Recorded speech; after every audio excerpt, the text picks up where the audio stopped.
ಒಂದು litre petrol ಅಥವಾ ಡೀಸೆಲ್ಗೆ ಏನು ಪ್ರಾಫಿಟ್ಸ್ ಇದೆ ಸರ್? ಪೆಟ್ರೋಲ್ ಬಂಕ್ ಓನರ್ ಎಲ್ಲ ಓ ಅಂತ ಹೇಳ್ತಾರೆ. ಇಂಜಿನ್ ಬಿಸಿ ಇತ್ತು ಅಂತಂದ್ರೆ ಬಗ್ಗಂತ ಬೆಂಕಿ ಹತ್ಕೊಳ್ಳುತ್ತೆ. ಸೊ ಬಿಸ್ನೆಸ್ಗೆ ರೆಸ್ಯೂಮ್ ಕೇಳಿದ್ರಾ? ಸೊಂಟ ಬಿದ್ದೋಗ್ತಾ ಇತ್ತು, ಬಟ್ ಏನು ಮಾಡೋಕ್ಕಾಗಲ್ಲ. ಅಂದರೆ ಬೆಂಗಳೂರಲ್ಲಿರೋಂಥ ಎಲ್ಲ ಶೆಲ್ಲು ಇಟ್ ಇಸ್ ಆಲ್ ಫ್ರಾಂಚೈಸಿನಾ? Of course they charge premium and for that premium they have to give this premium service. ಬೇಕಾದ್ರೆ ಇನ್ನೊಂದು 4 ಜನಕ್ಕೆ ಕೆಲಸ ನಾನು ಕೊಡ್ತೀನಿ, ಆದರೆ ಇನ್ನೊಬ್ರು ಕೆಳಗಡೆ ನಾನು ಕೆಲಸ ಮಾಡಲ್ಲ ಅಂತ ಹೇಳ್ಬೋದು. ಆ್ಯಕ್ಚುಲಿ ಹೇಳಲ್ವಾ, ಇದೆಲ್ಲನೂ ಅರ್ಧ ಸತ್ಯ ಅಂತ ಹೇಳ್ತಾರಲ್ಲ. ಬಿಕಾಸ್ ಅಲ್ಲಿ ಯಾವುದೂ ಕೂಡ ಸಣ್ಣದಾಗಿ ನಡೆಯೋದಿಲ್ಲ. Everything goes in huge money. Sir ಗಾಡಿನ ದಯವಿಟ್ಟು ಇಳಿ ಸರ್ ಅಂತ ನಾನು ಹಿಡಿಯಲ್ಲ ಅಂತ ಹೇಳಿ ಅದ್ಯಾವುದೋ ಪೆಟ್ರೋಲ್ ಬಂಕಲ್ಲಿ ಹಂಗೆ ಮೋಸ ಮಾಡಿಬಿಡ್ತಾರಂತೆ, ಇಲ್ಲೆಲ್ಲೋ ಕಡಿಮೆ ಹಾಕ್ಬಿಡ್ತಾರಂತೆ, ಅಲ್ಲಿದ್ದು ಫ್ಯೂಲೇ ಬರಲ್ವಂತೆ.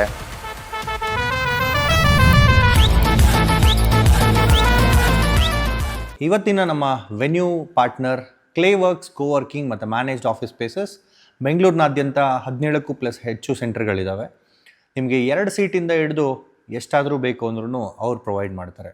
So thank you Abhijith sir for this wonderful venue and ತುಂಬಾ ಚೆನ್ನಾಗಿದೆ, ನೀವು ಎಕ್ಸ್ಪೀರಿಯನ್ಸ್ ಮಾಡಿ. Thank you Clayworks. Hi, hello, ನಮಸ್ಕಾರ. Mind your business with Suhas ಪಾಡ್ಕಾಸ್ಟ್ಗೆ ಸ್ವಾಗತ. ಏನಿದು ಹಾಸಿರಿ ಅವ್ರು ನೋಡ್ತಾ ಇದ್ದೀರಾ? Mind your business with Suhas ಪಾಡ್ಕಾಸ್ಟಲ್ಲಿ ಯಾರಪ್ಪ ಈ ಹೊಸ ಮುಖ ಅಂತ? ಎಸ್, ಹಾಯ್, ನಮಸ್ತೆ, ನನ್ನ ಹೆಸರು ಸಪ್ತಗಿರಿ ಅಂತ. ಇವತ್ತು ನಮ್ಮ ಗೆಸ್ಟ್ ಸುಹಾಸ್ ಅವರು ಅವ್ರ ಚಾನಲಲ್ಲಿ ಗೆಸ್ಟ್ ಆಗಿ ಬಂದಿದ್ದಾರೆ. ಸೊ ಎಸ್, ನಮಸ್ತೆ ಸುಹಾಸ್. ನಮಸ್ತೆ to mind your business with Suhas ಪಾಡ್ಕಾಸ್ಟ್ಗೆ ನಿಮ್ಮ ಜೊತೆ ನನಗೆ. Thank you so much. So ವೀಕ್ಷಕರೇ, ಪೆಟ್ರೋಲ್ ಬಂಕ್ ಬಿಸ್ನೆಸ್ ಅಂದ್ರೇ ನಮ್ಗೆಲ್ಲರಿಗೂ ಒಂದು ಕ್ಯೂರಿಯಾಸಿಟಿ, ಇಂಟ್ರೆಸ್ಟ್, ಡೌಟ್ಸ್ ಮತ್ತು ಕನ್ಫ್ಯೂಷನ್ಸ್. ಸೊ ಇವತ್ತಿನ ಎಪಿಸೋಡಲ್ಲಿ ಭಾಳಷ್ಟು ವರ್ಷಗಳಿಂದ ಪೆಟ್ರೋಲ್ ಬಂಕ್ ಬಿಸ್ನೆಸ್ ಅಲ್ಲಿರೋಂಥ ಸ್ವತಃ ಸುಹಾಸ್ ಅವ್ರನ್ನೇ ಮಾತಾಡ್ಸೋಣ. ಪೆಟ್ರೋಲ್ ಬಂಕ್ ಬಿಸ್ನೆಸ್ ಬಗ್ಗೆ ಕಂಪ್ಲೀಟ್ ಇನ್ಫಾರ್ಮೇಶನ್ ತಗೊಳ್ಳೋಣ. ಅದರಲ್ಲಿರೋಂಥ ಮಿತ್ಸ್, ಕ್ವೆಶನ್ಸ್, ಡೌಟ್ಸ್ ಎಲ್ಲದನ್ನು ಕ್ರ್ಯಾಕ್ ಮಾಡೋಕ್ಕೆ ಸ್ವತಃ ಸುಹಾಸ್ ಅವರೇ. ನಮ್ಮ ಸುಹಾಸ್ ಅವರ ಬ್ಯಾಕ್ಗ್ರೌಂಡ್, ಅವ್ರ ಏನು ಎಜುಕೇಷನ್, ಅವ್ರು ಯಾವ ರೀತಿ ಈ ಪೆಟ್ರೋಲ್ ಬಂಕ್ ಬಿಸ್ನೆಸ್ಗೆ ಕೈ ಹಾಕಿದ್ರು ಅನ್ನೋದನ್ನ ಅವ್ರ ಬಾಯಲ್ಲೇ ಕೇಳೋಣ. ಸರ್, ಬಾರ್ನ್ ಆ್ಯಂಡ್ ಬಾಟಪ್ಪು ಬ್ಯಾಂಗ್ಳೂರೇ ನಂದು. ನಮ್ಮ ತಂದೆ ಸ್ಕೂಲ್ ಟೀಚರ್ ಆಗಿದ್ದರು, ನಮ್ಮ ತಾಯಿ ಹೌಸ್ ವೈಫು, ನಾನು ಮತ್ತು ನನ್ನ sister. Education KVV English school ಅಂತ, ಅಲ್ಲಿ 10th ಆಯಿತು. ಅದಾದಮೇಲೆ ಡಿಪ್ಲೊಮೊ MEI ಪಾಲಿಟೆಕ್ನಿಕಲ್ ಮಾಡಿದೆ. BE Siddaganga institute of technology ತುಮಕೂರಲ್ಲಿ ಮಾಡಿದೆ. ಅದಾದಮೇಲೆ MBAನ ಕ್ರೈಸ್ಟ್ ಕಾಲೇಜ್ ಕೋರಮಂಗಲಲ್ಲಿ ಮಾಡಿದೆ. ಸೊ BE ಮುಗಿಸಿದ ಮೇಲೂ ಕೂಡ ಅಗೇನ್ ಏನಾದ್ರು ಕೆಲಸ ಮಾಡ್ತಾನೆ ಇರಬೇಕು ಅಂತ ಅನ್ಸೋದು. ಒಂದಿನೂ ಕೂಡ ನನಗೆ ಸುಮ್ಮನೆ ಕೂತ್ಕೊಳ್ಳೋಕ್ಕಾಗಲ್ಲ ಮನೆಯಲ್ಲಿ. ಹಾಗಾಗಿ ನಾನು ಶುರು ಮಾಡಿದಂಥ ಕೆಲಸ ಬಂದ್ಬಿಟ್ಟು ಸ್ಟಾರ್ಟಿಂಗಲ್ಲಿ 2,000 ರೂಪಾಯಿ ನನಗೆ. Okay, interesting. ಸೊ 2,000 ರೂಪೀಸಲ್ಲಿ ಸ್ಟಾರ್ಟ್ ಮಾಡಿದೆ. ಇವೊಂದು I was a BE graduate with distinction. But ಏನಂತಂದರೆ ಇನ್ನು ರಿಸಲ್ಟ್ಸ್ ಬರಬೇಕಾಗಿತ್ತು. ಸೊ ಹಾಗಾಗಿ ಸರಿ ಅಂತ ಅಂದ್ಬಿಟ್ಟು ಯಾವುದೋ ಒಂದು ಟೈಮ್ ಪಾಸ್ಗೆ ಅಂತ ಕೆಲಸಕ್ಕೆ ಸೇರಿಕೊಂಡೆ. That was into sales actually. So ಕೈಯಲ್ಲಿ ಹಿಂಗೇನು ದುಡ್ಡಿರಲಿಲ್ಲ, 1 ರೂಪಾಯಿ ಕೂಡ. ಸೊ ಏನಕ್ಕೆ ಅದು ಖರ್ಚಾಗತ್ತೆ ಅಂತ ಅಂದ್ಬಿಟ್ಟು ಸ್ಟಾರ್ಟ್ ಮಾಡಿಕೊಂಡೆ. ಅವತ್ತು ಸ್ಟಾರ್ಟ್ ಮಾಡಿದಂಥ ಜರ್ನಿ ನನ್ನ ಎಂಟೈರ್ಲಿ ಡಿಫ್ರೆಂಟ್ ಫೀಲ್ಡಿಗೆ ಕರ್ಕೊಂಬಂದ್ಬಿಡ್ತು. ನಾನು ಮಾಡಿದ್ದು BE in electrical and electronics, diploma and BE ಎರಡನ್ನೂ ಕೂಡ ಎಲೆಕ್ಟ್ರಿಕಲ್ ಆ್ಯಂಡ್ ಎಲೆಕ್ಟ್ರಾನಿಕ್ಸ್ ಮಾಡಿದ್ದು. ನನ್ನ ಕ್ಲಾಸ್ಮೇಟ್ಸು, ಬ್ಯಾಚ್ಮೇಟ್ಸು ಎಲ್ಲರೂ ಮೆಜಾರಿಟಿಲಿ they are into KPTCL and KEB ರೋಲ್ಸಲ್ಲಿರುವಂಥವ್ರು. ನಾನು ಕೂಡ AE ಬರ್ತಿದ್ದೆ, ಅಸಿಸ್ಟೆಂಟ್ ಇಂಜಿನಿಯರ್ ಆಗಿ, ಅದು ಸೆಲೆಕ್ಟ್ ಕೂಡ ಆಗಿತ್ತು. ಬಟ್ ಆ ಪಾಯಿಂಟ್ ಆಫ್ ಟೈಮಲ್ಲಿ ನನಗೆ ಏನಂತಂದರೆ ಗೌರ್ಮೆಂಟ್ ಕೆಲಸ ಇಷ್ಟ ಇರಲಿಲ್ಲ. ಯಾರು ರಿಟೈರ್ ಆಗೋರ್ಗೂ ಅದೇ ಕೆಲಸ ಮಾಡಬೇಕು, ಬೇಡ ಅಂತ ಅಂದ್ಬಿಟ್ಟು ನಾನು ಸೇರ್ಕೊಳ್ಳಿಲ್ಲ ಆ ಕೆಲಸಕ್ಕೆ. ಅದ ನಂತರ ಏನಾಯಿತು ಅಂತಂದರೆ, ಸರಿ ಸಾಫ್ಟ್ವೇರ್ ಇಂಜಿನಿಯರ್ ಆಗಬೇಕು ಅಂತ ಅನ್ನಿಸ್ತು. ಹಾಗಾಗಿ ಜಾವಾ, J2E, ಆರಾಕಲ್ಗೆ ಬೆಳಗ್ಗೆ ಹೊತ್ತು ಕೋಚಿಂಗ್ ಅಂತ ಸೇರಿಕೊಂಡೆ. ಅದು ಬಂದುಬಿಟ್ಟು 7 to 9 ಮಾತ್ರ ಇರ್ತಾಯಿತ್ತು ಬೆಳಗ್ಗೆ. ಅದರ ನಂತರ ಏನೂ ಮಾಡಲಿಕ್ಕಿರಲಿಲ್ಲ ಕೆಲಸ. ಸರಿ, ಅವಾಗ ಮತ್ತೆ ನನ್ನ ಫ್ರೆಂಡ್ ಒಬ್ಬನ ಅಪ್ರೋಚ್ ಮಾಡಿದೆ. ಅವನೊಂದು ಕಂಪ್ನಿಯಲ್ಲಿ ಕೆಲಸ ಮಾಡ್ತಾಯಿದ್ದ, ERI ಅಂತ. ಸೊ ಅಲ್ಲಿ ಅವನ್ನ ಕೇಳಿದೆ, ಈ ಗುರು ಯಾವುದೊಂದು ಕೆಲಸ ಕೊಡಿಸೋ, ಈ ಕೋರ್ಸ್ ಮುಗಿಯೋರ್ಗು ಖರ್ಚಾದ್ರೂ ಏನಾದ್ರು ಆಗಲಿ ಅಂತ. ಸರಿ ಬಾ ಅಂತಂದ್ಬಿಟ್ಟು ಅವನು ರೆಫರ್ ಮಾಡ್ದೆ. ಆ ಕಂಪ್ನಿಯಲ್ಲಿ ಕೆಲಸ ಸಿಕ್ತು, ಸ್ಟಾರ್ಟ್ ಮಾಡಿಕೊಂಡೆ. ಬಟ್ ಏನಾಯಿತು ಅಂತಂದರೆ ಅದರಲ್ಲಿ ಲಾಟ್ ಆಫ್ ಟ್ರಾವೆಲಿಂಗ್ ಸ್ಟಾರ್ಟ್ ಆಗೋಯ್ತು ಆ್ಯಕ್ಚುಲಿ. ಚೆನ್ನೈ, ಹೈದರಾಬಾದು, ಕೇರಳ, ಈ ಥರ ಸೌತ್ ಇಂಡಿಯಾ ಎಲ್ಲ ಕಡೆ ತಿರುಗಾಡ್ಸೋಕ್ಕೆ ಸ್ಟಾರ್ಟ್ ಮಾಡಿಬಿಟ್ರು. ಬಿಕಾಸ್ ಆಫ್ ವಿಚ್ ಏನಾಯಿತು ಅಂದರೆ ನನಗೆ ಕೋರ್ಸ್ ಅಟೆಂಡ್ ಮಾಡೋಕ್ಕಾಗಲಿಲ್ಲ. ಸೊ ಹಾಗಾಗಿ ಬರೀ ಟ್ರಾವೆಲಿಂಗೇ ಆಗ್ತಾ ಹೋಗಿ ನನ್ನ ಕೋರ್ಸ್ ಮೇಲೆ ಇಂಟ್ರೆಸ್ಟ್ ಹೋಯಿತು, ಎಲ್ಲ ಹೋಯಿತು. ಹಾಗಾಗಿ ಸಾಫ್ಟ್ವೇರ್ ಇಂಜಿನಿಯರ್ ಆಗಬೇಕು ಅನ್ನೋ ಕನಸಿಗೆ ನೀಟಾಗಿ ಮಣ್ಣು ಹಾಕ್ಬಿಟ್ಟೆ. ಸೊ ಅದರ ನಂತರ ಮೆಟಲ್ ಟೊಲಿಡೋ ಅನ್ನೋ ಕೆಲಸಕ್ಕೆ ಸೇರಿಕೊಂಡೆ. Mettler Toledo Swiss base company, they are into precision weighing scales, pharma ಕಂಪ್ನೀಸ್ಗೆ ಎಲ್ಲದಕ್ಕೂ ಸಪ್ಲೈ ಮಾಡೋವಂಥದ್ದು. Again that is into sales. So time ಪಾಸ್ಗೆ ಅಂತ ಸೇಲ್ಸ್ಗೆ ಸೇರ್ಕೊಂಡೆ. ಅದೇ ಪರ್ಮನೆಂಟ್ ಜಾಬ್ ಆಗೋಯ್ತು ನನಗೆ. ಸೊ ಮಾಡಿದ್ದು ಟೆಕ್ನಿಕಲ್ ಫೀಲ್ಡಲ್ಲಿ ಎಜುಕೇಷನ್ನು, ಬಟ್ ಕೆಲಸ ಮಾಡೋಕ್ಕೆ ಶುರು ಮಾಡಿದ್ದು ಸೇಲ್ಸ್ ಆ್ಯಂಡ್ ಮಾರ್ಕೆಟಿಂಗಲ್ಲಿ. ಸೊ ಮೆಟಲ್ ಟೊಲಿಡೋ ಆಯಿತು. ಅದಾದಮೇಲೆ ಏರ್ಟೆಲ್ಲಲ್ಲಿ ಮಾರ್ಕೆಟಿಂಗ್ ಮ್ಯಾನೇಜರ್ ಆಗಿದೆ. ಪ್ರೀಪೇಯ್ಡ್ ನೋಡ್ತಾ ಇದ್ದೆ, ಪೋಸ್ಟ್ಪೇಯ್ಡ್ ಸೆಗ್ಮೆಂಟ್ಸ್ ನೋಡ್ತಾ ಇದ್ದೆ. ಅದಾದಮೇಲೆ ಸನ್ ಡೈರೆಕ್ಟು, ತಿರ್ಗಾ ಅದಾದಮೇಲೆ ಇಂಡಿಯಾ ಒನ್ ATM ಅಂತ ಅಂದ್ಬಿಟ್ಟು ATMs, private ATM company. So ಅದರಲ್ಲಿ ಅಕ್ರಾಸ್ ಕರ್ನಾಟಕ ಒಂದು 250 ATM ಹಾಕಿದೆ, ರೂರಲ್ ಏರಿಯಾಸಲ್ಲಿ ಎಲ್ಲನೂ. ಆಮೇಲೆ ನೆಕ್ಸ್ಟು ಜಿಯೋಗೆ ಸೇರಿಕೊಂಡೆ. ಜಿಯೋದಲ್ಲಿ ನಾನು ಜೆ ಪಿ ನಗರ್ ಬ್ರಾಂಚ್ ಮ್ಯಾನೇಜರ್ ಆಗಿದ್ದೆ. ಬಟ್ ನನಗಿದ್ದಂಥ ಒಂದೇ ಸ್ಟ್ರೈವಿಂಗ್ ಯಾವಾಗಲೂ ಅಂತಂದರೆ I want to get into business ಅಂತ ಅಂದ್ಬಿಟ್ಟು. So even though I was working for India One ATM ಅನ್ನೋ ಒಂದು ಕಂಪ್ನಿ ಕೆಲಸ ಮಾಡುವಾಗಲೂ ಕೂಡ I started a business actually. Idli ಕಾರ್ಟೊಂದು ಶುರು ಮಾಡಿದ್ದೆ. ಸೊ ಹೆಂಗೆ ಅಂತಂದರೆ ಬೆಳಗ್ಗೆ ಒಂದು 4:15 ಎಲ್ಲ ಎದ್ದು ಇಡ್ಲಿ ವಡ, ಚಿತ್ರಾನ್ನ, ಇನ್ನೊಂದು ರೈಸು ಈ ಥರದ್ದೆಲ್ಲನೂ ಸಿಲ್ವರ್ ಫಾಯಿಲ್ ಕಂಟೈನರ್ಸಲ್ಲಿ ಪ್ಯಾಕ್ ಮಾಡಿಕೊಂಡು ಒಂದು ಥರ್ಮೋಪಾಲ್ ಬಾಕ್ಸಲ್ಲಿ ಎತ್ಕೊಂಡು ಮಾರುತಿ ಓಮ್ನಿ ವ್ಯಾನ್ನ ಓಡಿಸ್ಕೊಂಡು ನನ್ನ ಮುಳ್ಳುಪಳಿಯರಿಂದ HALಗೆ ಹೋಗ್ತಾ ಇದ್ದೆ. HALಗೆ ಬಿಕಾಸ್ HAL ಎಂಪ್ಲಾಯೀಸ್ಗೆ ಅಲ್ಲಿ ಬೆಳಗ್ಗೆ ಹೊತ್ತು ಬ್ರೇಕ್ಫಾಸ್ಟ್ದು ಸ್ವಲ್ಪ ಅವೈಲಬಿಲಿಟಿ ಕಡಿಮೆ ಇತ್ತು, ಸ್ಕ್ಯಾರ್ಸಿಟಿ ಇತ್ತು. ಹಾಗಾಗಿ ಅಲ್ಲಿ ಹೋಗ್ಬಿಟ್ಟು ತಿರ್ಗಾ ರೋಡಲ್ಲಿ ಆ ಬಾಕ್ಸಸ್ ಎಲ್ಲ ಇಟ್ಕೊಂಡು ಒಂದು ಅಂಬ್ರೆಲಾ ಹಾಕ್ಕೊಂಡು ಅದಕ್ಕೆ ಕ್ಯಾಲೋರೀಸ್ ಅಂತ ಬ್ರ್ಯಾಂಡ್ ಕೊಟ್ಕೊಂಡು ಟಿಶ್ಯೂ ಪೇಪರ್ಸ್ ಮೇಲೆ ಕ್ಯಾಲೋರೀಸು, ಸ್ಪೂನ್ಸ್ ಮೇಲೆ ಕ್ಯಾಲೋರೀಸ್ ಅಂತೆಲ್ಲ ಪ್ರಿಂಟ್ ಮಾಡಿಸಿ ಬ್ರ್ಯಾಂಡಿಂಗ್, ಕವರ್ ಮೇಲೆಲ್ಲ ಬ್ರ್ಯಾಂಡಿಂಗ್ ಎಲ್ಲ ಮಾಡಿಕೊಂಡು ದೆನ್ ಐ ಸ್ಟಾರ್ಟೆಡ್ T-ಶರ್ಟು ಎಲ್ಲ ಕ್ಯಾಲೋರೀಸ್ ಅಂತ. ದಿಸ್ ವಾಸ್ ಇನ್ 2016 ಅನ್ಸುತ್ತೆ. ಓಕೆ. ಬ್ರ್ಯಾಂಡಿಂಗ್ ಅಂದ್ರೆ ಏನು ಅಂತಾನೆ ಗೊತ್ತಿರಲಿಲ್ಲ ಆಗೆಲ್ಲ ಎಷ್ಟೋ ಜನಕ್ಕೆ. ಆವಾಗಲೇ tissue branding interest. Okay. So ಅದನ್ನು ಸ್ಟಾರ್ಟ್ ಮಾಡಿದೆ. It was going really well actually. ತುಂಬ ಚೆನ್ನಾಗಿ ಆಗ್ತಾಯಿತ್ತು. ಬಟ್ ಏನಾಯಿತು ಅಂತಂದರೆ ಡೌನ್ ದ ಲೈನ್ ಬರುವಾಗ ನನ್ನ ಅವ್ನಿದು ಡ್ರೈವರ್ ಒಬ್ಬ ಮತ್ತು ಕುಕ್ ಮಾಡ್ತಿದ್ದಂಥ ಕುಕ್ ಇಬ್ಬರು ಟೈಅಪ್ ಆಗಿಬಿಟ್ರು. ಆಮೇಲೆ ಗೊತ್ತಲ್ಲ ಏನು ಅಂತ ದೆನ್ ಅದು ಸ್ಟಾಪ್ ಆಯಿತು. ದೆನ್ ಸನ್ ಡೈರೆಕ್ಟಲ್ಲಿ ಕೆಲಸ ಮಾಡುವಾಗಲೂ ಕೂಡ ಮತ್ತೆ ಅಗೇನ್ ಬಿಸ್ನೆಸ್ ಮಾಡಬೇಕಲ್ಲ ಅಂತನ್ನುವಾಗ ನಾಗರಬಾವಿನಲ್ಲಿ ಒಂದು ಎಕ್ಸ್ಕ್ಲೂಸಿವ್ ಲಾಂಜ್ರಿ ಶೋರೂಮ್ ಓಪನ್ ಮಾಡಬೇಕು ಅನ್ನೋ ಆಸೆನಲ್ಲಿ then I open a showroom there. Okay. ಅದು ಎಕ್ಸ್ಕ್ಲೂಸಿವ್ ಹೋಗ್ಬಿಟ್ಟು ಅದು ಮಲ್ಟಿ ಬ್ರ್ಯಾಂಡ್ ಆಯಿತು. ಮಲ್ಟಿ ಬ್ರ್ಯಾಂಡ್ ಆಗಿ ಮಲ್ಟಿ ಕ್ಲಾತ್ ಎಲ್ಲ ಆಗೋಯ್ತು. ಆ ಟೈಮಲ್ಲಿ ಇನ್ನೂ ಮದುವೆ ಆಗಿರಲಿಲ್ಲ ನನಗೆ. ನಮ್ಮ ಅಪ್ಪ ಅಮ್ಮ ಡಬಲ್ ಗ್ರಾಜುಯೇಟ್ ಎಲ್ಲ ಮಾಡಿ ಇಷ್ಟೆಲ್ಲ ಎಕ್ಸ್ಪೀರಿಯನ್ಸ್ ಇದೆ, ಎಲ್ಲ ಇದೆ ನಿನಗೆ, ಇನ್ನು ಕುತ್ಕೊಂಡು ಬಟ್ಟೆ ಮಾಡ್ತೀನಿ ಅಂದರೆ ಹೆಂಗೆ, ಪ್ಲೀಸ್ ಒಂದೊಳ್ಳೆ ಕೆಲಸಕ್ಕೆ ಹೋಗು ಅಂತ ಅಂದ್ಬಿಟ್ಟು ತಿರ್ಗಾ ಮತ್ತೆ ಪುಷ್ ಮಾಡಿದ್ರು. ಅಂಗಡಿಯಾರು ನೋಡ್ಕೋತಾರೆ ಅಂತ ನಾವು ನೋಡ್ಕೋತೀವಿ, ನೀನು ಹೋಗು ಅಂತಂದರು. ಸರಿ, by force again I joined corporate company. So that was this India One ATM ಅಂತೆಲ್ಲ ಮತ್ತೆ ಬಂದದ್ದು. ಸೊ ಮಾಡ್ತಾ ಇದ್ದೆ. ದೆನ್ ಆಮೇಲೆ ಮದುವೆ ಆಯಿತು, ಎಲ್ಲ ಆಯಿತು. ಬಟ್ ಸ್ಟಿಲ್ ಅದೇ ಸ್ಟ್ರೈವಿಂಗ್ ಇದ್ದೇ ಇತ್ತು ಏನಾದ್ರು ಮಾಡಬೇಕು ಅಂತ. ಬಟ್ ಜಿಯೋಗೆ ಸೇರಿಕೊಂಡೆ. ಜಿಯೋ ಎಲ್ಲ ಆದಮೇಲೆ one fine day I got a mail saying that do you want to become a franchisee for Shell ಅಂತ ಅಂದ್ಬಿಟ್ಟು. ತಿರ್ಗಾ ಮತ್ತೆ ಎಲ್ಲ ರಪ್ ಅಂತ ಆ್ಯಂಟನಸ್ ಆನ್ ಆಯಿತು. ಆನ್ ಆದಾಗ ಇರಪ್ಪ ಏನಿದು ನೋಡೋಣ ಅಂತ ಅಂದ್ಬಿಟ್ಟು then I went through this mail and on. ಅದಾದಮೇಲೆ ದೆನ್ ಒಂದು ಶೆಲ್ ಪೆಟ್ರೋಲ್ ಬಂಕ್ಗೆ ಡೈರೆಕ್ಟಾಗಿ ಹೋಗಿ ಅಪ್ರೋಚ್ ಮಾಡಿಬಿಟ್ಟು ಅಲ್ಲಿಂದು ರಿಟೇಲರ್ ಏನಿರ್ತಾರೆ ಅವ್ರದ್ದು ಒಂದು ಕಾಂಟ್ಯಾಕ್ಟ್ ನಂಬರ್ನ ತೊಗೊಂಡು then I spoke to him. Sir ಹೆಂಗೆ ಏನು ಇತ್ತಾ ಅಂತ ಅಂದ್ಬಿಟ್ಟು he gave me a contact number. Then ಅವ್ರನ್ನ ಕಾಂಟ್ಯಾಕ್ಟ್ ಮಾಡಿದೆ. That is from Shell eternity. ಅವ್ರನ್ನ ಕಾಂಟ್ಯಾಕ್ಟ್ ಮಾಡಿ ಅವರು ರೆಸ್ಯೂಮೆಗೆಲ್ಲ ಕಳಿಸಿ ಅಂದರು, ಕಳಿಸಿ ಎಲ್ಲ ಮಾಡಿದೆ. That is how that journey started actually ಹೇಳ್ಬೇಕು ಅಂತ. ಇಂಟ್ರೆಸ್ಟಿಂಗ್. ಸೊ ಬಿಸ್ನೆಸ್ಗೆ ರೆಸ್ಯೂಮ್ ಕೇಳಿದ್ರಾ? ಎಸ್. ಫ್ರಾಂಚೈಸಿಗೆ? Yes because that's a reputed company. And ಅಲ್ಲಿ ಹೇಗಾಗುತ್ತೆ ಅಂತಂದರೆ for you to enter to that company ನಿಮಗೆ ಆದಂತಹ ಒಂದು ಕ್ವಾಲಿಫಿಕೇಷನ್ಸ್ ಇರಬೇಕು, ಸೆಟ್ ಪ್ರೋಸೆಸ್ಸು ಎಲ್ಲ ಗೊತ್ತಿರುವಂಥದ್ದೆಲ್ಲ ಇರಬೇಕಾಗತ್ತೆ. ಸೊ ಅಲ್ಲಿ ಅವರು ಹೇಗೆ ನೋಡ್ತಾರೆ ಅಂತಂದರೆ ಕಸ್ಟಮರ್ ಓರಿಯೆಂಟೆಡ್ ಬಿಸ್ನೆಸ್ಗಳಲ್ಲಿ ಅಥವಾ ಜಾಬ್ಗಳಲ್ಲಿ ನಮ್ಗೆ ಎಷ್ಟು ಎಕ್ಸ್ಪೀರಿಯನ್ಸ್ ಇದೆ ಅಂತ ನೋಡ್ತಾರೆ. So they mainly look like retail ಬ್ಯಾಕ್ಗ್ರೌಂಡಿಂದ ಬಂದಿರೋವಂಥವ್ರು, ಈ ಥರದಲ್ಲಿ ಜಾಸ್ತಿ ನೋಡುವಂಥವ್ರು. ಸೊ ಹಾಗಾಗಿ ರೆಸ್ಯೂಮೆ ಕಳಿಸಿದ ಮೇಲೆ interview. So 1 round interview, 2 rounds interview, 3 round interview. So ಒಂದೊಂದು ರೌಂಡ್ ಇಂಟರ್ವ್ಯೂ ಆಗೋದಕ್ಕೂ ಒಂದೊಂದು ತಿಂಗಳು ಥರ 3 ತಿಂಗಳು ಆಯಿತು ಇಂಟರ್ವ್ಯೂ ಕಂಪ್ಲೀಟ್ ಮಾಡೋದಕ್ಕೆ. So one fine day they call me and they said okay you are selected and ನಾವು you need to get into the training ಅಂತ. ವಾಟ್ ಇಸ್ ಟ್ರೈನಿಂಗ್ ಅಂತ ಕೇಳಿದಾಗ ಟ್ರೈನಿಂಗ್ ಅಂತಂದರೆ you have to get trained in each and every parameter which happens in petrol bunk ಅಂತ. ಗಾಡಿಗಳಿಗೆ air ಹೊಡಿಬೇಕು first, ಅದಾದಮೇಲೆ fueling ಇರುತ್ತೆ, ಅಲ್ಲೊಂದು ಸ್ಮಾಲ್ ಸ್ಟೋರು ಇರುತ್ತೆ. ಸೊ ಸ್ಟೋರ್ ನೋಡ್ಕೋಬೇಕು. Then oil change, coolant change, filters change ಇದೆಲ್ಲ ಇರುತ್ತೆ. So it's a multiple segment business in one shelter actually ಸೋಷಲಲ್ಲಿ. ಸೊ ಅವ್ರು ಪ್ರತಿಯೊಂದೂ you have to get through training ಆಗಿರಬೇಕು ಆ್ಯಂಡ್ ನಾವು ಮತ್ತೆ ಇವ್ಯಾಲ್ಯೂಯೇಟ್ ಮಾಡ್ತೀವಿ ಅನ್ನೋಂಗಿರುತ್ತೆ. ಸೊ ನಾನು ಹೋಗಿ ಸರ್ ಎಕ್ಸ್ಪೀರಿಯನ್ಸ್ ನೀವೇ ಸ್ವತಃ ಮಾಡಿ ಎಸ್ ಅದನ್ನ ಟ್ರೈನಿಂಗ್ ಆಗಬೇಕು. ಹೌದು, ಆಗಬೇಕು. And that's a good thing actually ಹೇಳಬೇಕು ಅಂತಂದರೆ. ಸೊ ಸ್ಟಾರ್ಟಿಂಗ್ ಒಂದಷ್ಟು ದಿನ ಗಾಡಿಗಳಿಗೆಲ್ಲ ಏರ್ ಹೊಡೆದೆ, 2 ವೀಲರ್ 4 ವೀಲರ್ ಎಲ್ಲರೂ ಸೊಂಟ ಬಿದ್ದೋಗ್ತಾ ಇತ್ತು, ಬಟ್ ಏನು ಮಾಡೋಕ್ಕಾಗಲ್ಲ.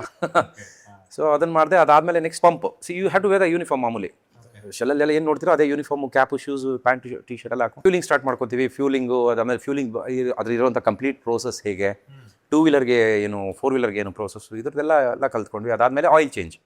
ಸೊ 2 ವೀಲರ್ದು ಆಯಿಲ್ ಡ್ರೈನ್ ಔಟ್ ಮಾಡಿಬಿಟ್ಟು ಆಯಿಲ್ ಫಿಲ್ ಮಾಡುವಂಥದ್ದು, ಕಾರ್ಗಳದ್ದು ಡ್ರೈನ್ ಔಟ್ ಮಾಡಿಬಿಟ್ಟು ಅಲ್ಲಿ ಆಯಿಲ್ ಚೇಂಜ್ ಮಾಡು, ಫಿಲ್ಟರ್ಸ್ ಚೇಂಜ್ ಮಾಡು, ಏರ್ ಫಿಲ್ಟರ್ಸ್ ಚೇಂಜ್ ಮಾಡು, it's a beautiful thing to learn actually. ಎಲ್ಲ ಥರ ಕಂಪ್ಲೀಟ್ ಟ್ರೈನ್ ಆಗೋ ಅಷ್ಟೊತ್ತಿಗೆ 3 months ಆಯಿತು. ಬಿಕಾಸ್ ಆ ಟೈಮಲ್ಲಿ ನಾನು ಏನು ಮಾಡ್ತಿದ್ದೆ ಅಂತಂದರೆ ಜಿಯೋದಲ್ಲಿ ಕೆಲಸ ಮಾಡ್ತಾ ಇದ್ದೆ, ರಿಸೈನ್ ಮಾಡಿದ್ದೆ, ನೋಟಿಸ್ ಪೀರಿಯಡಲ್ಲಿದ್ದೆ. ಸೊ ಆ ನೋಟಿಸ್ ಪೀರಿಯಡಲ್ಲಿ ನಾನು ಇಲ್ಲಿ ಟ್ರೈನಿಂಗ್ ಹೋಗ್ತಾ ಇದ್ದೆ. ಸೊ ಹಂಗಿದ್ರೆ ನೋಟಿಸ್ ಪೀರಿಯಡ್ ಅಲ್ಲಿ ಇದ್ರೆ ಅಂತ ಹೇಳಿದ್ರೆ ಜಿಯೋ ಅಲ್ಲಿ ಅಷ್ಟು ಈಸಿಯಾಗಿ ಬಿಟ್ಬಿಟ್ರೆ ನಿಮ್ಮನ್ನು ಹೋಗೋದಕ್ಕೆ? ಯಾಕಂದ್ರೆ ಎಷ್ಟೊಂದು ರಿಟೇಲ್ ಎಕ್ಸ್ಪೀರಿಯನ್ಸು, ಸೇಲ್ಸು ಎಲ್ಲ. ಆ್ಯಕ್ಚುಲಿ ಬಿಡಲಿಲ್ಲ. ನನ್ನ ಬಾಸ್ ಮೇಲೆ ಬಾಸು, ಅವ್ರ ಸೂಪರ್ ಬಾಸ್ ಎಲ್ಲರನ್ನೂ ದೇ ಸ್ಟಾಪ್ ಮೀ. ಬೇಡ, ದಯವಿಟ್ಟು ಹೋಗ್ಬೇಡ, ಯಾಕೆ ನಿಂಗೇನು ನೆಕ್ಸ್ಟ್ ಪೊಸಿಷನ್ ಬೇಕಾ, ಡೆಸಿಗ್ನೇಷನ್ ಬೇಕಾ, ಸಂಬಳ ಬೇಕಾ, ಏನು ಬೇಕು ಕೊಡ್ತೀನಿ ಅಂತ ಅಂದ್ಬಿಟ್ಟು then I made them understand. ಇಲ್ಲ ಸರ್, ನಂಗೆ ತುಂಬ ಆಸೆ ಮುಂಚೆಯಿಂದನೂ ಸರ್ ಇದು ಯಾವುದೋ ಒಂದು ಆಪರ್ಚುನಿಟಿ ಬಂದಿದೆ ಮಾಡ್ತೀನಿ ಅಂತ. ಅದೇ ಸರ್, ಏನು ಪೆಟ್ರೋಲ್ ಬಂಕ್ ಮಾಡೋದಂದ್ರೆ ಏನು ಸುಲಭನಾ, ಏನು ತಮಾಷೆನಾ, ಹಿಂಗೆ ಮಾಡ್ತೀಯ ನೀನು, ಹೌಸ್ ಇಟ್ ಅಂತಂದರು. ಇಳಿತೀನಿ ಬಿಡಿ ಸರ್, ಅದು ಹೆಂಗೋಗಿ ತಳ್ಕೊಂಡು ಹೋಗುತ್ತೆ ನೋಡೋಣ. ಓಕೆ, ಅವರು ತುಂಬ ಸಪೋರ್ಟ್ ಮಾಡಿ ಆಯಿತು ಹೋಗು ಟ್ರೈನಿಂಗ್ ಹೋಗು ಅಂತೆಲ್ಲನೂ ಅವ್ರಿಗೆ ತುಂಬಾ ಎಲ್ಲ ಸಪೋರ್ಟ್ ಮಾಡಿದ್ರು ಆ ಟೈಮಲ್ಲಿ. ಸೊ ಆ ಥರ ಎಲ್ಲ ಆಗಿ ಈ ಜರ್ನಿ ಸ್ಟಾರ್ಟ್ ಆಯ್ತು ಆ್ಯಕ್ಚುಲಿ. Okay, interesting. ಸೊ ಒಂದು post graduate or double graduate ನಾವು ಹೋಗಿ ಏರ್ ಹಾಕುವಾಗ ಪೆಟ್ರೋಲ್ ಪಂಪಲ್ಲಿ ಪೆಟ್ರೋಲ್ ಹಾಕುವಾಗ ಸೊ ಅವಾಗೆಲ್ಲ ಅನ್ಸುತ್ತಲ್ಲ ನಮಗೆ ಲೈಫಲ್ಲಿ. ಸೊ ಒಂದಷ್ಟು ನಿರ್ಧಾರಗಳನ್ನ ತಗೊಳ್ಳೇಬೇಕು ಅಂತ ಅಂದಾಗ ಸೊ ಅದರಿಂದನೇ ಗೊತ್ತಾಗುತ್ತೆ ಎಷ್ಟು ದೃಢವಾಗಿ ನಾವು ಮಾಡಬೇಕು ಅಂತ ಯೋಚನೆ ಮಾಡ್ತಿದ್ವಿ ಪೆಟ್ರೋಲ್ ಬಂಕ್. ಹೌದು, ಇಂಟ್ರೆಸ್ಟಿಂಗ್. ಅವಾಗ ಏರ್ ಹೊಡಿಯೋಕ್ಕೆಲ್ಲ ಹೋಗುವಾಗ ಏರೆಲ್ಲ ಹೊಡೆದಾದ್ಮೇಲೆ ಟಿಪ್ಸ್ ಕೊಡ್ತಾರಲ್ಲ, ಆ ಥರ ಎಲ್ಲ 5 ರೂಪಾಯಿ 10 ರೂಪಾಯಿ ಎಲ್ಲ ಟಿಪ್ಸ್ ಕೊಡೋರು. Okay, so first of all as per the policy tips ತೊಗೊಳಂಗಿಲ್ಲ. ನಾವು ತುಂಬ ಏನೋ ಸಫಿಸ್ಟಿಕೇಟೆಡ್ಗೆ sir no sir thank you it's a free service ಅನ್ನೋವಂಥದ್ದು ಇದೆಲ್ಲ ಮಾತಾಡುವಾಗ ಏನು ಗುರು ಇಂಗ್ಲೀಷೆಲ್ಲ ಇಷ್ಟೊಂದು ಚೆನ್ನಾಗಿ ಮಾತಾಡ್ತೀವಿ, ಏರ್ ಹೊಡಿತಿದ್ದಿಲ್ಲ ಗುರು ನೀನು ಅಂತ ಕೇಳೋರು. ಏನು ಮಾಡೋ ಸರ್, ಹೊಟ್ಟೆ ಪಡಲ್ಲ ಸರ್, ಸುಮ್ಮನೆ ಆಗ್ಬಿಡ್ತಾ ಇದ್ದೆ. ಇಲ್ಲ ಹಿಂಗೆ ಇಲ್ಲ ನಾನು ಆಮೇಲೆ ಫ್ಯೂಲಿಂಗ್ ಮಾಡುವಾಗಲೂ ಅಷ್ಟೇ ಎಷ್ಟೋ ಸಲ ನನ್ನ ಕೆಳಗಡೆ ಕೆಲಸ ಮಾಡ್ತಿದ್ದಂಥ ಸ್ಟಾಫ್ ಬಂದ್ಬಿಡೋರು ಫೀಲಿಂಗ್ ಮಾಡಿಸ್ಕೊಳಕ್ಕೆ. ಸರ್ ಏನು ಸರ್ ಇದು ರಿಸೈನ್ ಮಾಡಿದ್ರಿ ಅಂತ ಗೊತ್ತಾಯ್ತು, ಇಲ್ಲಿ ಯಾಕೆ ಸರ್ ಪೆಟ್ರೋಲ್ ಆಗ್ತಿದ್ದೀರಾ ಇಲ್ಲಿ ಅಂತ. ಏನಿಲ್ಲ ಕಣ, ಸುಮ್ಮನೆ ಏನೋ ಮಾಡ್ತಾ ಇದೀನಿ ಅಂತ. ಯಾ ಹೌದು, ಅವರು ಇನ್ನೊಂದು 4 ಜನಕ್ಕೆ ಹೇಳ್ಕೊಡೋರು, ಏನೋ ನಮ್ಮ ಮ್ಯಾನೇಜರ್ ಅಲ್ಲಿ ಪೆಟ್ರೋಲ್ ಆಗ್ತಾ ಇದ್ರು ಬಂಕಲ್ಲಿ ಅಂತ. ಬಿಕಾಸ್ ನಾನು ರಿಸೈನ್ ಮಾಡಿದ್ದೀನಿ ನೋಟಿಸ್ ಪೀರಿಯಡ್ ಇದ್ದೆ, ಬಟ್ ಯಾರು ಕೂಡ ಹೇಳಿರಲಿಲ್ಲ ನಾನು ಶೆಲ್ಗೆ ಹೋಗಿ ಸೇರ್ಕೋತೀನಿ ಅಂತ. Because until you get trained and get evaluated and again you get selected ಇದೆಲ್ಲ ಫೈನಲಿ, ಅಲ್ಲಿವರೆಗೆ ಏನು ಹೇಳ್ತೀರಾ ಯಾರಿಗಾದ್ರೂ? ಸೊ ಈಗ ಟ್ರೈನಿಂಗ್ ಆಯ್ತು, ದೆನ್ ಹ್ಯಾಂಡ್ಸ್ ಆನ್ ಎಕ್ಸ್ಪೀರಿಯನ್ಸ್ ಆಯ್ತು, ಹೇಗೆ ಲೊಕೇಶನ್ ಡಿಸೈಡ್ ಮಾಡಿದ್ರಿ? ನೀವೇ ಡಿಸೈಡ್ ಮಾಡಿದ್ರಾ ಇಲ್ಲ ಅವರೇ ಕೊಟ್ರಾ? ಇಲ್ಲ, ಶೆಲ್ಲಲ್ಲಿ ಹೇಗಾಗುತ್ತೆ ಅಂತಂದರೆ ಮೆಟ್ರೋಪಾಲಿಟನ್ ಸಿಟೀಸಲ್ಲಿ ಅಥವಾ ಸಿಟಿ ಸೆಂಟರ್ಸಲ್ಲಿ ಎಲ್ಲನೂ ಬಂಕ್ಸ್ನ ಅವರೇ ಹಾಕ್ತಾರೆ. ಲೊಕೇಶನ್ ಅವ್ರದ್ದೇ ಇರುತ್ತೆ, ಸೆಟಪ್ ಅವ್ರದ್ದೇ ಇರ್ತದೆ, ಎಲ್ಲ ಅವ್ರದ್ದೇ ಇರುತ್ತೆ. ಓನ್ಲಿ ಔಟ್ಸೈಡ್ ದ ಸಿಟೀಸ್, ಹೈವೇಸಲ್ಲಿ ಮತ್ತು ರೂರಲ್ ಏರಿಯಾಸಲ್ಲಿ ಈ ಕಡೆ ಎಲ್ಲ ಬಂದಾಗ ಮಾತ್ರ then they will give it for dealership actually. So ಈ ಕೇಸಲ್ಲಿ it was already done actually. ಅಂದರೆ ಬೆಂಗಳೂರಲ್ಲಿರೋಂಥ ಎಲ್ಲ ಶೆಲ್ಲು ಇಟ್ ಇಸ್ ಆಲ್ ಫ್ರಾಂಚೈಸಿನಾ? All franchise and it's own by Shell. ಏನಾಗುತ್ತೆ, ಅವರೇ ಲೊಕೇಶನ್ಸ್ ಎಲ್ಲ ಹುಡುಕಿರ್ತಾರೆ, ಕಂಪ್ಲೀಟ್ ಸೆಟಪ್ ಅವರೆಲ್ಲ ಮಾಡ್ತಾ ಇರ್ತಾರೆ. ನಮ್ಮಂಥವ್ರಲ್ಲಿ ಟ್ರೈನ್ ಆಗ್ತಾ ಇರ್ತೀವಲ್ಲ, ಇನ್ನು ಬೇರೆ ಬಂಕಲ್ಲಿ ಹೋಗಿಲ್ಲ ಟ್ರೈನ್ ಆಗ್ತಾ ಇರ್ತೀವಿ, ನಮ್ಮ ಟ್ರೈನಿಂಗ್ ಎಲ್ಲ ಕಂಪ್ಲೀಟ್ ಆಗಿದೆ ಆ್ಯಂಡ್ ಅವ್ರು ಎಲ್ಲ ಇವ್ಯಾಲ್ಯೂಟ್ ಮಾಡ್ತಾರೆ. ಮತ್ತೆ ಯಾವ ಲೆವೆಲ್ಗೆ ಇವ್ಯಾಲ್ಯೂಟ್ ಮಾಡ್ತಾರೆ ಅಂತಂದರೆ, ಬಾ ಸರಿ ಏರ್ ಹೊಡಿ ನನಗೀಗ ತೋರಿಸು, ಸರಿ ಪೆಟ್ರೋಲ್ ಹಾಕು, ಸರಿ ಇಲ್ಲಿ ಪೆಟ್ರೋಲ್ ಹಾಕು, ಬಾ ಇಂಜಿನ್ ಆಯಿಲ್ ಚೇಂಜ್ ಮಾಡಿ ನೋಡು, ಆಮೇಲೆ ಸ್ಟೋರಲ್ಲಿ ಎಷ್ಟು ಐಟಮ್ಸ್ ಇದೆ, ಇದನ್ನು ಯಾವ ಥರ ಸ್ಟ್ಯಾಕಿಂಗ್ ಮಾಡಬೇಕು, ಕ್ಯಾಶಿಯರ್ ಕೆಲಸ ಮಾಡಿ ತೋರಿಸು. ಓಕೆ, ಟಾಯ್ಲೆಟ್ಸು ಕ್ಲೀನ್ ಮಾಡಬೇಕು ಅಂದರೆ ಯಾವ್ಯಾವ ಕೆಮಿಕಲ್ಸ್ ಯೂಸ್ ಮಾಡಬೇಕು, ಯಾವ ಕೆಮಿಕಲ್ ಯಾವುದಕ್ಕೆ ಹಾಕಬೇಕು, ಸೊ ಹಾರ್ಡ್ ಸ್ಟ್ರೈನ್ಸ್ ಇತ್ತು ಅಂದರೆ ಯಾವ್ದು ಹಾಕಬೇಕು, ಕಮೋಡ್ಗೆ ಯಾವ್ದು ಹಾಕಬೇಕು, ಈ ಥರದ್ದೆಲ್ಲ ಪ್ರತಿಯೊಂದನ್ನು ಕೇಳ್ತಾರೆ, ಪ್ರತಿಯೊಂದು ಇವ್ಯಾಲ್ಯೂಟ್ ಮಾಡ್ತಾರೆ. So once we get through that then they say okay now you are ready for handling a petrol bunk ಅಂತ ಅಂದ್ಬಿಟ್ಟು. ನನಗೊಂದು ಪೆಟ್ರೋಲ್ ಬಂಕ್ ಆಫರ್ ಮಾಡಿದ್ರು, ಓಕೆ ಇದನ್ನು ನೀವು ನೋಡ್ಕೋಬೇಕು ಅಂತ ಅಂದ್ಬಿಟ್ಟು ಸರಿ ಅಂತ ಅಂದ್ಬಿಟ್ಟು one fine day I started that. So mostly ಅದಕ್ಕೆ ಅನ್ಸುತ್ತೆ ಶೆಲ್ಗೆ ನಾವು ಹೋಗುವಾಗ ತುಂಬಾನೇ ಪ್ರೀಮಿಯಂ ಆಗಿ ಯಾವುದೋ ಬೇರೆ ಕಂಟ್ರಿಗೆ ಹೋಗಿದೀವಿ ಅನ್ನೋಂಥ ಎಕ್ಸ್ಪೀರಿಯನ್ಸ್ ಸಿಗುತ್ತೆ. ಅವ್ರು ಅಷ್ಟು ವರ್ಷದಿಂದ ಅದನ್ನು ಇಂಬೈಬ್ ಮಾಡ್ತಿರೋದಕ್ಕೋಸ್ಕರನೇ ಆ ಪ್ರೋಸೆಸ್ ಸೆಟ್ ಆಗಿದೆ, ಒಂದು ಕಲ್ಚರ್ ಬಿಲ್ಡ್ ಆಗಿದೆ, ಹಾಗಾಗಿ ಕಸ್ಟಮರ್ಸ್ಗೆ ಆ ಎಕ್ಸ್ಪೀರಿಯನ್ಸ್ ಕೊಡೋಕೆ ಆಗ್ತಾ ಇದೆ ಅಂತ. Of course they charge premium and for that premium they have to give this premium service actually. Sir ಈಗ ಏರ್ಟೆಲ್ ಅಲ್ಲಿ ಕೆಲಸ ಮಾಡಿದ್ವಿ, ಇಂಡಿಯಾ ಒನ್ ATM ಅಲ್ಲಿ ಕೆಲಸ ಮಾಡಿದ್ವಿ, ದೆನ್ ರಿಲಯನ್ಸ್ ಜಿಯೋ. ಸೊ ಇದನ್ನೆಲ್ಲ ಬಿಟ್ಟು ಕಂಫರ್ಟಬಲ್ ಲೈಫ್ನ ಬಿಟ್ಟು ಯಾಕೆ ಬಿಸ್ನೆಸ್ ಮಾಡಬೇಕು ಅಂತ, ಅದು ಸ್ಪೆಷಲಿ ಪೆಟ್ರೋಲ್ ಬಂಕ್ ಬಿಸ್ನೆಸ್ ಮಾಡಬೇಕು ಅಂತ ಯಾಕೆ ಅನಿಸ್ತದೆ? ಆ್ಯಕ್ಚುಲಿ ಏನಾಯಿತು, ಇಂಡಿಯಾ ಒನ್ ATM ಅಲ್ಲಿ ಇದ್ದಾಗ ಒಂದು 3 ವರ್ಷ ಕೆಲಸ ಮಾಡಿದ್ದೆ ಅಲ್ಲಿ. ಸೊ ಎಂಟೈರ್ ಕರ್ನಾಟಕದಲ್ಲಿ first of all private ATMs ಅಂದರೆ ಏನು ಅಂತ ಯಾರಿಗೂ ಗೊತ್ತಿರಲಿಲ್ಲ. SBI HDFC ಅಂತಂದರೆ ಗೊತ್ತಾಗುತ್ತೆ, ಕೆನರಾ ಬ್ಯಾಂಕ್, ಕಾರ್ಪೊರೇಷನ್ ಬ್ಯಾಂಕ್ ಅಂದರೆ. ಇಂಡಿಯಾ ಒನ್ ATM ಅಂತಂದರೆ ಏನಿದು, ಯಾವ ATM ಹಂಗೆ ಹಿಂಗೆ ಅಂತಾರೆ. ಅಂಥದ್ರಲ್ಲಿ ಹಳ್ಳಿಗೆ ಹೋಗಿ ನಾನು ಅಲ್ಲಿನ ಜನಕ್ಕೆ ATMs ಇರ್ತಿರ್ಲಿಲ್ವಲ್ಲ, ಅವ್ರಿಗೆಲ್ಲ ಅರ್ಥ ಮಾಡಿಸಿ ಇದು ಈ ಥರ ವರ್ಕ್ ಆಗುತ್ತೆ, ಈ ಥರ ವರ್ಕ್ ಆಗುತ್ತೆ ಅಂತ ಅಂದ್ಬಿಟ್ಟು ಒಂದು 250ರಿಂದ 300 ATMs ಆಗಿದೆ ಕರ್ನಾಟಕದಲ್ಲಿ. ಎಲ್ಲ ಮಾಡಿ ಏನೋ that was a startup company ಆ ಟೈಮಲ್ಲಿ ಮಾಡ್ತಿರುವಾಗ ಒಂದ್ಸಲ ಏನೋ ಕ್ರೈಸಿಸ್ ಬಂತು ಕಂಪ್ನಿನಲ್ಲಿ. ಕ್ರೈಸಿಸ್ ಬಂದುಬಿಟ್ಟು they didn't had much funds. So ಅವರು ಎಂಪ್ಲಾಯ್ ಕಟ್ ಡೌನ್ ಮಾಡಬೇಕು ಅಂತ ಬಂದರು. ಎಂಪ್ಲಾಯಿ ಕಟ್ ಡೌನ್ ಮಾಡಬೇಕು ಅಂತ ಬಂದಾಗ ಏನು ಸ್ವಲ್ಪ ಹೈಯರ್ ಸ್ಯಾಲರೀಸಿಂದ ಬರ್ತಾರೆ, ಫಸ್ಟು ಅವ್ರನ್ನ ಕಟ್ ಮಾಡೋಣ ನಂಗೆ ಬಂದು. ನಾನು ಡೇ ಒನ್ನಿಂದ ಕಂಪ್ನಿನಲ್ಲಿ ಇದ್ದು ಇಷ್ಟೆಲ್ಲ ನಾನು ಕೂಡ ಸಪೋರ್ಟ್ ಮಾಡಿದ್ದೆ ಕಂಪ್ನಿ ಗ್ರೋತ್ಗೆ. ಈ ಥರ ಒಂದು ಕ್ರೈಸಿಸ್ ಬಂದಾಗ ಅವ್ರಿಗೆ ನನ್ನ ಹೆಸರು ಕಾಣಿಸ್ತು ಅವ್ರ ಲಿಸ್ಟಲ್ಲಿ. ನನ್ನ ಹೆಸರು ಕಾಣಿಸಿ ದಂದೆ called and said okay like ಈ ಥರ ಇದೆ, we are sorry for this, ಟಾಟಾ ಹಂಗೆ ಹಿಂಗೆ ಅಂತ. ಅದು ನನಗೆ ತುಂಬಾ ಇಂಪ್ಯಾಕ್ಟ್ ಮಾಡ್ತು ಆ್ಯಕ್ಚುಲಿ ಹೇಳಬೇಕು ಅಂತಂದರೆ. ನಾವು ಕಂಪ್ನಿನೇ ಇಲ್ಲ, ಕೆಲಸನೇ ಇಲ್ಲ ಅಂತ ಅಂದ್ಕೊಂಡು ದಿನಕ್ಕೆ 300 ಕಿಲೋಮೀಟರ್ ಟ್ರಾವೆಲ್ ಮಾಡ್ತಾ ಇದ್ದೆ. ಮನೆಯಲ್ಲಿ ಇರ್ತಿದ್ದಿದ್ದಾರೆ ಯಾರು, ಬರೀ ಟ್ರಾವೆಲಿಂಗು ಈ ಥರ ಮಾಡ್ಕೊಂಡೆಲ್ಲ ಮಾಡುವಾಗ ಸಡನ್ನಾಗಿ ಬಂದ್ಬಿಟ್ಟು ನಿನಗೆ ನಾಳೆಯಿಂದ ಕೆಲಸ ಇರಲ್ಲ ಅಂತ ಅಂದ್ಬಿಟ್ರೆ ಇಟ್ಸ್ ಅ ಬಿಗ್ ಶಾಕ್. ಮದುವೆ ಆಗಿತ್ತು, ನನ್ನ ವೈಫು ಕನ್ಸೀವ್ ಆಗಿದ್ಲು, ಒಂದು ಶಿ ವಾಸ್ 6-7 ಮಂತ್ಸ್ ಪ್ರೆಗ್ನೆಂಟ್. ಸಡನ್ನಾಗಿ ಕೆಲಸ ಹೋಗ್ಬಿಟ್ರೆ ಸೇವಿಂಗ್ಸ್ ಏನೂ ಇರಲ್ಲ ಜಾಸ್ತಿ, ನಾಳೆಗೇನು ಅಂತ ಗೊತ್ತಿರಲ್ಲ. ತುಂಬ ಕಷ್ಟ ಆಯಿತು ನನಗೆ ಅವಾಗ ಆ್ಯಕ್ಚುಲಿ. ಹಾಸ್ಪಿಟ್ಲಿಗೆ ಕರ್ಕೊಂಡು ಹೋಗಬೇಕು, ಒಂದು ಸ್ಕ್ಯಾನಿಗೆ ಏನು ಅಂತಲೂ ಭಯ ಆಗೋದು, ಎಷ್ಟು ಚಾರ್ಜ್ ಆಗುತ್ತೆ ಏನು ಕತೆ ಅಂತ ಅಂದ್ಬಿಟ್ಟು. ಬಿಕಾಸ್ ನಾನು ತುಂಬ ಕರೆಕ್ಟಾಗಿ ಪ್ಲ್ಯಾನ್ ಮಾಡಿರಲಿಲ್ಲ ನನ್ನ ಕೆರಿಯರ್ನ ಮತ್ತು ಸೇವಿಂಗ್ಸ್ನ, ಹಾಗಾಗಿ ಏನೂ ಸೇವಿಂಗ್ಸ್ ಇಟ್ಕೊಂಡಿರಲಿಲ್ಲ ಜಾಸ್ತಿ. ಸೊ ಅದು ತುಂಬಾ ನನಗೆ ಇಂಪ್ಯಾಕ್ಟ್ ಮಾಡಿಬಿಡ್ತು ಮೆಂಟಲಿ ಆ್ಯಂಡ್ ಎಕನಾಮಿಕಲಿ ಎಲ್ಲ ಥರ. ಸೊ ಅವತ್ತು ಈಗಲೂ ನೆನಪಿದೆ, ಇಂದ್ರಾನಗರ್ ಮೆಟ್ರೋ ಸ್ಟೇಷನ್ ಕೆಳಗಡೆ ನಿಂತ್ಕೊಂಡ್ಬಿಟ್ಟು ಬರ್ತಿದ್ದೆ, ನನ್ನ ಹೆಂಡತಿಗೆ ಫೋನ್ ಮಾಡಿ ಕೆಲಸ ಹೋಯ್ತು ಕಣೆ ಅಂತ. ಸೊ ಅದು ಪರವಾಗಿಲ್ಲ ಬನ್ನಿ ಅಂತ ಅಂದ್ಬಿಟ್ಟು ಬಂದು ಅವತ್ತು ಡಿಸೈಡ್ ಮಾಡಿದೆ, ಯಾವನ ಕೆಳಗಡೆ ಕೆಲಸ ಮಾಡಿಕೊಂಡು ಅವ್ನು ಇಷ್ಟ ಬಂದಾಗ ಕೆಲಸ ಕೊಡ್ತೀನಿ, ಬೇಡ ಅಂತ ಕೆಲಸ ತೆಗಿತೀನಿ ಅನ್ನೋ ಅಂತ ಬೇಕಾಗಿಲ್ಲ. ಏನೇ ಮಾಡೋದು ನಾನೇ ಸ್ವಂತ ಮಾಡ್ತೀನಿ, ಬೇಕಾದ್ರೆ ಇನ್ನೊಂದು 4 ಜನಕ್ಕೆ ಕೆಲಸ ನಾನು ಕೊಡ್ತೀನಿ, ಆದರೆ ಇನ್ನೊಬ್ರು ಕೆಳಗಡೆ ನಾನು ಕೆಲಸ ಮಾಡಲ್ಲ ಅಂತ ಅಂದ್ಬಿಟ್ಟು ಅವತ್ತು ಅಂದ್ಕೊಂಡೆ. ಬಟ್ ಫಿನಾನ್ಷಿಯಲಿ ಅವತ್ತು ನಾನು ಸ್ಟ್ರಾಂಗ್ ಆಗಿರಲಿಲ್ಲ, ಕಣ್ಮುಂದೆ ಯಾವುದೇ ಬಿಸ್ನೆಸ್ ಆಪರ್ಚುನಿಟಿ ಕಾಣಿಸ್ತಾ ಇರಲಿಲ್ಲ. ಒಂದು 6 ತಿಂಗಳು ಮನೇಲಿ ಕೂತಿದ್ದೆ, ಕೆಲಸ ಇಲ್ಲದೆ. ಅದಾದಮೇಲೆ ರಿಲಯನ್ಸ್ ಜಿಯೋ ಸಿಕ್ತು, ರಿಲಯನ್ಸ್ ಜಿಯೋದಲ್ಲಿ ಕೆಲಸ ಮಾಡಿದೆ. ಹಾಗೇನು ಎಲ್ಲ ಎಫರ್ಟ್ಸ್ನೆಲ್ಲ ಹಾಕಿದೆ, ಎಲ್ಲ ಮಾಡಿದೆ. ದೇವರು ನೋಡ್ತಾನೆ ಇದ್ನಲ್ಲ, ಸರಿ ಬಾ ಮಗನಿಗೆ ನಿಂಗೆ ಆಪರ್ಚುನಿಟಿ ಕೊಡ್ತೀನಿ ಅಂತ ಅಂದ್ಬಿಟ್ಟು ಕರೆದ್ಬಿಟ್ಟು ಇದನ್ನು ತೋರಿಸ್ದೆ. ಅದು ತುಂಬಾ ಒಂದು ಎಮೋಷ್ನಲ್ ಮೂಮೆಂಟ್ಸ್ ಇದೆ, ಇದು ಎಕ್ಸ್ಪೀರಿಯನ್ಸ್ ಮಾಡೋದು ತುಂಬ ಕಷ್ಟ ಅನಿಸುತ್ತೆ. ಸೊ ಇದಾದಮೇಲೆ ನಿಮಗೆ ರಿಲಯನ್ಸ್ ಜಿಯೋಲ್ಲಿ ಕೆಲಸ ಸಿಕ್ತು ಅಂತ ಹೇಳಿದ್ರಿ, ಸೊ ಅಲ್ಲೂ ಚೆನ್ನಾಗಿ ನಡೀತಾ ಇತ್ತು. ಸೊ ರಿಲಯನ್ಸ್ ಜಿಯೋ ಬಿಟ್ಟು ಆಮೇಲೆ ಮತ್ತೆ ಪೆಟ್ರೋಲ್ ಬಂಕ್ ಶುರು ಮಾಡ್ತೀನಿ ಅಂತಂದಾಗ ನಿಮ್ಮ ಮನೆಯವರು ಅಥವಾ ಫ್ಯಾಮಿಲಿ ಏನು ಹೇಳಿಲ್ವಾ? ಆ್ಯಕ್ಚುಲಿ ಹೇಳಿದರು, ನಮ್ಮ ತಂದೆ ಹೇಳಿದರು, ನೋಡೋ ಅವಾಗ ಒಂದು ಸಲ ಅನ್ಫಾರ್ಚುನೇಟ್ಲಿ ಕೆಲಸ ಹೋಯಿತು, ನೀನು 6 ತಿಂಗಳು ಕಷ್ಟಪಟ್ಟಿದ್ದು ನಾನು ನೋಡಿದ್ದೀನಿ. ಅದಾದಮೇಲೆ ಜಿಯೋಗೆ ಸೇರಿದೆ, ಬ್ರಾಂಚ್ ಮ್ಯಾನೇಜರು, ಒಳ್ಳೆ ಡೆಸಿಗ್ನೇಷನು, ಒಳ್ಳೆ ಸಂಬಳ, ನಿನ್ನ ಕೆಳಗಡೆ 100 ಜನ ಇದ್ದಾರೆ ಕೆಲಸ ಮಾಡಲಿಕ್ಕೆ, ಆರಾಮಾಗಿ ಮಾಡ್ಕೊಂಡು ಹೋಗೋದಲ್ಲ, ಇದು ಯಾಕೆ ಈ ಬಿಸ್ನೆಸ್ ಅಂತಿದೆಯಾ, ಅದು ಪೆಟ್ರೋಲ್ ಬಂಕ್ ಅಂತ ಹೇಳ್ತೀಯಾ, ಹೆಂಗೆ ಸಾಧ್ಯ ಅಂತಂದ್ಬಿಟ್ಟು. ಆ್ಯಕ್ಚುಲಿ ನಾನು ರಿಸೈನ್ ಮಾಡಿ ಆದಮೇಲೆ ನಮ್ಮ ತಂದೆಗೆ ಹೇಳಿದ್ದೆ, ಅಲ್ಲಿವರೆಗೂ ಹೇಳಿರಲಿಲ್ಲ. ಟ್ರೈನಿಂಗ್ ಎಲ್ಲ ತೊಗೋತಾ ಇದ್ದೆ, ಇನ್ನೇನು ಮುಗಿತಾ ಇದೆ ಟ್ರೈನಿಂಗ್ ಅನ್ನುವಾಗ ಹೇಳಿದೆ ಡ್ಯಾಡಿ ಕೆಲಸ ಬಿಟ್ಟಿದ್ದೀನಿ ಅಂತ ಅಂದ್ಬಿಟ್ಟು. ಅವಾಗ ಈ ಮಾತು ಹೇಳಿದ್ರು, ಇದ್ಯಾಕೆ ಹಿಂಗೆ ಮಾಡಿದೆ ಈ ಥರ ಅಂತ ಅಂದ್ಬಿಟ್ಟು. ಹೇಳಿದೆ ಇಲ್ಲ ರೆಡಿ ನೋಡೋಣ ಏನಾಗುತ್ತೆ, ರಿಸ್ಕ್ ತೊಗೊಂಡ್ರೆ ಆಯಿತು ಏನಂತೆ. ಸೊ ಇನ್ನೊಬ್ರ ಕಡೆ ಎಷ್ಟು ದಿನ ಅಂತ ಕೆಲಸ ಮಾಡಲಿ, let me do my own, ನಾನು ಇದನ್ನು ಟ್ರೈ ಮಾಡ್ತೀನಿ ಅಂತಂದೆ. ಅವರು ಓಕೆ ಅಂತ ಸಪೋರ್ಟ್ ಮಾಡಿದ್ರು. ಹಾಗಾಗಿ ಈ ಜರ್ನಿ ಸ್ಟಾರ್ಟ್ ಆಯ್ತು ಈಜಿ. ಒಂದು ವಿಷಯಕ್ಕೆ ಏನು ಗೊತ್ತಾಗುತ್ತೆ ಅಂದರೆ, ಈಗ ನಾವೊಂದು ಯಾವುದೇ ಪೊಸಿಷನಿಂದ ಶುರು ಮಾಡಿ ನಾವು ಕಂಪನಿಗೆ CEO ಹಾಕೋದು, ನನ್ನ ಮಗನ್ನ ಕರ್ಕೊಂಡೋಗಿ CEO ಆಗಿ ಕೂರಿಸಲ್ಲ. ಸೊ ನನ್ನ ಕಂಪನಿನೇ ಆಗಿರಬೇಕು, ಅವಾಗ ನಾನೇ ಕರ್ಕೊಂಡೋಗಿ ಅವನ್ನ ಗಲ್ಲೆ ಮೇಲೆ ಕೂರಿಸು. ನಾನು ಯಾವುದೋ ಒಂದು ರೀಲ್ ನೋಡ್ತಾ ಇದ್ದೆ ರೀಸೆಂಟಾಗಿ, ಒಂದು 7 ಲಕ್ಷ ಇದ್ರೆ ಸಾಕು ನೀವು ಶೆಲ್ ಪೆಟ್ರೋಲ್ ಬಂಕ್ ಓನರ್ ಆಗ್ಬೋದು ಅಂತೆಲ್ಲ. ಸೊ ಇದು ನಿಜನಾ? ಅಷ್ಟೇನಾ ಬೇಕಾಗಿರೋದು? 7 ಲಕ್ಷ ಸಾಕ? ಇಲ್ಲ ಆ್ಯಕ್ಚುಲಿ ಹೇಳಲ್ವಾ, ಇದೆಲ್ಲನೂ ಅರ್ಧ ಸತ್ಯ ಅಂತ ಹೇಳ್ತಾರಲ್ಲ ಹಾಗೆ. ಆಚೆ ಕಡೆಯಿಂದ ನೋಡಿದಾಗ ಪ್ರತಿ ಹೋಟ್ಲು ಇಡ್ಲಿನೂ ಚೆನ್ನಾಗಿ ಕಾಣಿಸ್ತಾ ಇರುತ್ತೆ, ಒಳಗಡೆ ಹೋಗಿ ತಿಂದಾಗಲೇ ಗೊತ್ತಾಗೋದು ಬಿಸಿ ಇದೆಯಾ ತಣ್ಣಗಿದೆಯಾ ಅಂತ ಅಂದ್ಬಿಟ್ಟು. ಸೊ ಹಾಗೆ no it's not true actually. So ಆ ಶೆಲ್ಲಲ್ಲಿ ನಾವು ಸ್ಟಾರ್ಟ್ ಮಾಡಬೇಕು ಅಂತಂದಾಗ ಅಲ್ಲಿ ಒಂದು ಫಿಕ್ಸ್ಡ್ ಡೆಪಾಸಿಟ್ ಅಂತ ಇರುತ್ತೆ, ಸೆಕ್ಯೂರಿಟಿ ಡೆಪಾಸಿಟ್, ರೀಫಂಡಬಲ್ ಡೆಪಾಸಿಟ್ ಇರುತ್ತೆ. That is one thing. ಅದನ್ನು ಬಿಟ್ಟು ಕೂಡ ನೀವು you have to invest in stocks, convenience retail store ಅಂತ ಹೇಳ್ತೀವಿ. ಸೊ ಅದರ ಪ್ರಾಡಕ್ಟ್ಸ್ಗೆಲ್ಲ ನೀವು ಇನ್ವೆಸ್ಟ್ ಮಾಡಬೇಕಾಗತ್ತೆ. ಆ ಎಂಜಿನ್ ಆಯಿಲ್ಸು, ಕೂಲೆಂಟ್ಸು, ಫಿಲ್ಟರ್ಸು ಇದೆಲ್ಲದಕ್ಕೂ ಇನ್ವೆಸ್ಟ್ ಮಾಡಬೇಕಾಗತ್ತೆ. Starting first month, second month, third month ಈ ಥರ ರನ್ ಮಾಡಲಿಕ್ಕೆ ಶೋನ ನಿಮ್ಮ ಹತ್ರ ಇನ್ವೆಸ್ಟ್ಮೆಂಟ್ ಇರಬೇಕಾಗತ್ತೆ. ಮ್ಯಾನ್ ಪವರ್, ಸ್ಯಾಲ್ರೀಸು ಎಲ್ಲ ಕೊಡಲಿಕ್ಕೆ ಇನ್ವೆಸ್ಟ್ಮೆಂಟ್ ಬೇಕು. ಬಿಕಾಸ್ ಅಲ್ಲಿ ಯಾವುದೂ ಕೂಡ ಸಣ್ಣದಾಗಿ ನಡೆಯೋದಿಲ್ಲ, everything goes in huge money.